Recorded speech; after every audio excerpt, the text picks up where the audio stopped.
Hello everyone, welcome to Spikelu data recovery. Spikelu data recovery में WD drive receive हुआ है। जो customer का प्रॉब्लम ये था कि ड्राइव में डिटेक्शन नहीं है, तो कस्टमर ने स्पाइकलू डेटा रिकवरी को विजिट किया।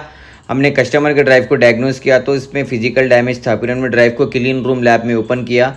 फिर हम लोग क्लीन रूम लैब में ओपन करके ड्राइव में से हेड को रिलीज़ करके माइक्रोस्कोप में चेक किया तो टोटली हेड डैमेज थी। ये हेड से रिकवरी करना पॉसिबल नहीं था।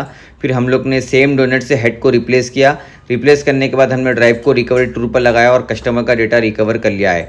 अगर आप लोगों की भी ऐसा प्रॉब्लम आया तो आप लोग स्पाइकलू को विजिट करिए। ये देखिए कस्टमर का डेटा भी शो रहा है। ये आपके ड्राइव में डिटेक्शन नहीं है, क्लिकिंग नॉइज आ रहा है, तो आप लोग स्पाइकलू को विजिट करिए। हम लोग आपका डेटा सेव कर सकते हैं। Thank you.